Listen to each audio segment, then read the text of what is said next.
Virtual RAM ये क्या है, कैसे काम करता है, फिजिकल रैम और वर्चुअल रैम में क्या अंतर है और इसके क्या फायदे हैं, आइए पूरी डिटेल्स जानते हैं इस वीडियो में। तो जानने से पहले वीडियो को लाइक कीजिए और हाँ, चैनल में नए हो तो सब्सक्राइब करके बेल आइकन में जाकर ऑल कर दिए ताकि सारा वीडियो का नोटिफिकेशन सबसे पहले आपको मिले।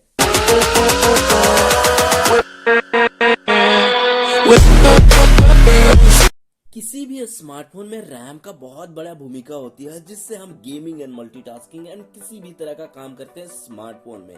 लेकिन ये सवाल नहीं है इस रैम का, सवाल तो यहाँ पर है वर्चुअल रैम का, क्योंकि इन दिनों काफी ट्रेंड में है virtual RAM and virtual memory.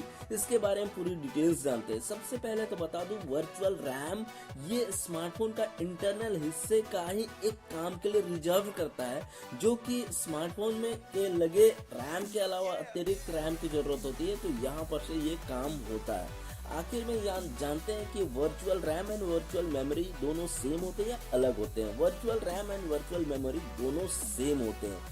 तो फिर इसके क्या फायदे हैं? इसके फायदे ये हैं, जैसे सपोज दैट आपके स्मार्टफोन में 3 GB रैम है, लेकिन उस रैम से आपको स्मार्टफोन की जरूरत और अधिक है, तो ये आपको वर्चुअल रैम एक्टिवेट हो जाता है, जिससे आपका रैम और बढ़ जाता है, जिससे आपका गेमिंग एंड मल्टीटास्किंग या कोई भी काम करते हैं जिसमें आपको कोई लैगिंग या हैगिंग इशू नहीं आता है। तो इसके एक फायदे भी है कि कम प्राइस पे रेंज में भी आपको वर्चुअल रैम मिल जा रहा है, जिससे आपको अधिक ज्यादा रैम की जरूरत नहीं पड़ रही। अब सवाल यहाँ पर आकर उठता है कि अगर कोई फिजिकल 4 GB रैम है और कोई नॉर्मल 2 GB रैम और वर्चुअल 2 GB रैम मिलकर 4 GB रैम होता है, तो दोनों क्या सेम काम करेंगे? तो यहाँ पर मैं बता दूं, फिजिकल रैम अगर 4 GB रैम है और वर्चुअल GB 2+2 मिलाकर 4 GB रैम होते हैं, तो ऑब्वियसली फिजिकल रैम जो है वो ज्यादा स्पीड काम करेगा। लेकिन यहाँ पर सवाल खड़ा होता है कि फिजिकल रैम और वर्चुअल रैम दोनों सेम होता है? तो नहीं, दोनों सेम नहीं है। स्पीड के मामले में और रैम के मामले में तो दोनों लगभग सेम ही है, दोनों का काम एक ही है, परफॉर्मेंस देना। तो यहाँ पर सवाल खड़ा होता है वर्चुअल रैम के आखिर में फायदे क्या है? फिर तो फायदा ये है कि अगर आपके स्मार्टफोन में 4 GB रैम है, वर्चुअल अलग से 4 GB रैम और है आपके स्मार्टफोन में, तो कोई भी काम कर रहे हैं 4 GB में अगर नहीं हो पा रहा है तो एक्टिवेट कर दिया आपने वर्चुअल रैम को, तो 4 8 GB हो गया। तो आप वहां पर से आप इस रैम का यूज करके उस काम को कर सकते हैं। इसके फायदे ये है कि कम प्राइस रेंज में आपको वर्चुअल रैम मिल जा रहा है स्मार्टफोन के अंदर।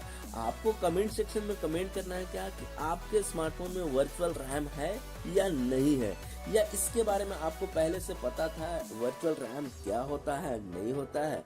ओवरऑल बता दूं, इस वर्चुअल रैम का कहानी क्या है कि कोई भी स्मार्टफोन में अभी जिसमें सबसे कम प्राइस होते हैं उसमें भी आपको वर्चुअल रैम लग के आ रहे हैं, जिससे क्या हो रहा है कि परफॉर्मेंस लेवल को थोड़ा सा बूस्ट हो जा रहा है। लेकिन यहाँ पर ये है कि जो स्मार्टफोन में पहले से रैम आ रहे हैं, जैसे कि 4 GB 6 GB 8 GB, ये फिजिकल रैम और वर्चुअल रैम मिला करके जो हो रहे हैं उससे कभी फास्ट नहीं हो सकता और नहीं होता है। लेकिन फायदे की बात तो ये है कि कम प्राइस में भी आपको वर्चुअल रैम मिल रहा है, ये प्लस पॉइंट है। ये वीडियो, ये जानकारी आपको कैसा लगा, प्लीज कमेंट सेक्शन में कमेंट जरूर कीजिएगा।